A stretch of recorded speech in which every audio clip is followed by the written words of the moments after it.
8 o'clock. Good morning, teacher. Hi, are you ready? Have you got all your documents? Yes, sure. We hope we haven't forgotten anything. Well, while waiting for departure, I'll let you know tomorrow's program. We're going to Belfast and we will back to Dublin in the afternoon. Mind, you have to follow the school rules during the stage. First of all, you will have to be on time. Secondly, you will have to speak only in English, and in addition, you don't have to be noisy as always. Last but not least, you don't have to drink alcoholic drinks or to take hard drugs. Have you understood? Yeah, we have missed. The flight for Dublin is leaving at gate 3 in 20 minutes. All the passengers are requested to proceed to the gate for the boarding. 8 o'clock in front of the Dart. After 2 hours and a half of travel, the students arrived to Belfast and entered the Titanic Museum. What a curious building! Yes, it looks like a ship prow between an iceberg. But why there is the Titanic Museum in Belfast? That's a good question. You have to know that the Titanic, the largest ship afloat at the time, was the second of 3 Olympic-class ocean liners and was built by the Harland and Wolff shipyard in Belfast. I remember that on the 13th of April 1912, the Titanic hit an iceberg. The collision caused the ship's hull plate to buckle inwards along the starboard side and opened 5 of her 16 watertight compartments to the sea. Now you will follow the Titanic story from the shipyard to the depth of the ocean. After our visit, we will spend some time in the center of Belfast. We will meet in front of the CDO. Hi, today we're having a lesson around Dublin and we're going to see some of the most remarkable statues of the capital. After they have reached Dublin, the class go to Marion Square Park. If you look at your left, It's Oscar Wilde's house, isn't it? Yes, it is. I've read that this house was Wilde one and that now it is American College of Dublin. but now, what about looking at Oscar Wilde's statue right on the other side of the road? Look at the statue. Wilde has a really enigmatic and magnetic expression. It's like he is looking at his old family home at number 1. And look at the different stones used by the sculptor. It reminds me of his unconventional and strong personality. The memorial includes also 2 stone pillars, covered in quotation from Wilde, on top of which there are 2 sculptures. One is a bronze figure of a pregnant naked woman, representing Oscar Wilde's customs, while the other one is a bronze male torso that stands for Douglas. The class now stands in front of the National Memorial. Inside the Pyramid Monument, there are some statues of soldiers. It's because it is the National Memorial to members of the defense forces who died in the service of the state. It is a place of contemplation and remembrance, where families, relatives, and members of the public can reflect on the sacrifice these soldiers, sailors, and airwomen have made for this state. Last but not least, the class finally see one of the best-known statues of Dublin, Molly Malone statue. Molly Malone's statue is one of the strongest icons ever commemorated officially by a city government. There is a long and trite tale about the young woman.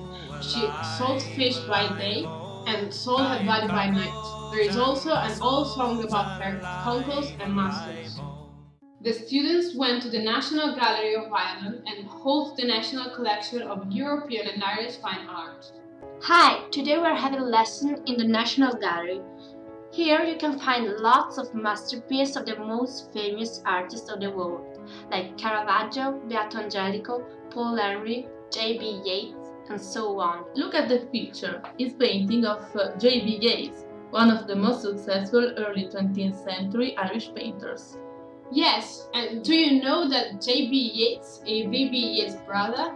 You mean W.B. Yeats, the famous poet?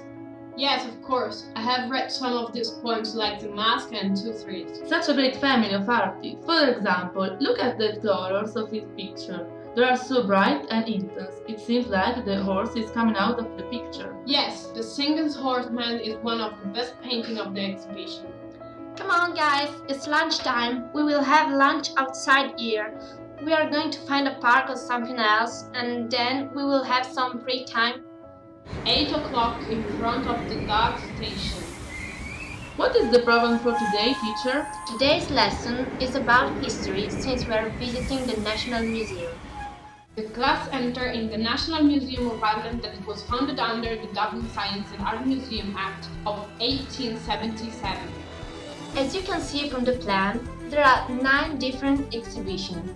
Prehistoric Ireland, Ireland Gold, the Treasury and Kinship Sacrifice on the ground floor. Ceramics, glasswork, Ancient Cyprus, Viking Ireland, Medieval Ireland, Ancient Egypt and Concord 1014, Brian Boer and Battle for Dublin on the first one.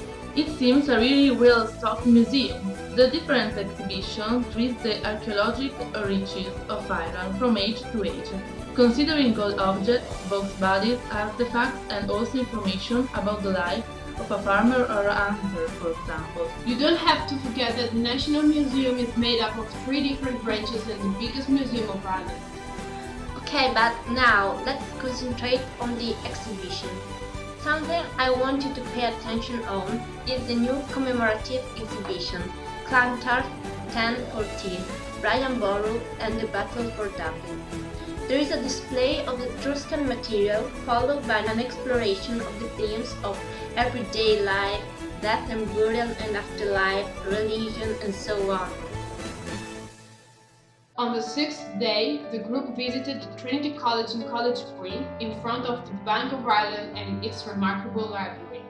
Here we are. This is the Trinity College, one of the most prestigious institutes of the world and the most ancient in Ireland. There has been a library since Trinity College was founded by the Charter of Queen Elizabeth in 1592. Do you know something more about it?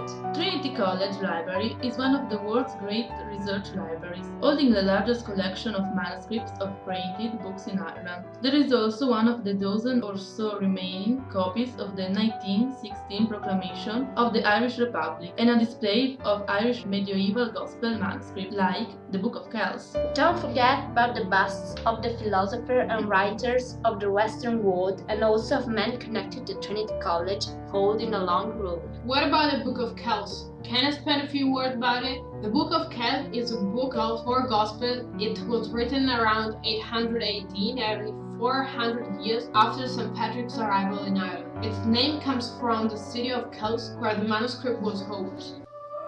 Waiting for the dinner, the class went to St. Patrick's Cathedral. This is the greatest church in Ireland, but in the 11th century it was a little wooden church to honor St. Patrick. The legend says that the saint stayed in Dublin to baptize converted Christians and used shamrock to explain the believer the Trinity idea. This is the reason why shamrock is an Irish symbol. It's departure day, and the students are preparing their luggage at 1 p.m. and students met in front of the dart for the final ritual. Hello, are you ready to leave? Have you currently written your address? And have you got all your documents? Yes, sure. Well, our flight takes off at 2 p.m., so I have enough time to listen to your impression. Did you like the stage? Yes, I did. I really would like to remain in Bray a little more. Dublin is a wonderful city, so multi-ethnic and vibrant. It looks like a little London. And the old triangle went jingle, jangle all along the banks of the Royal Canal.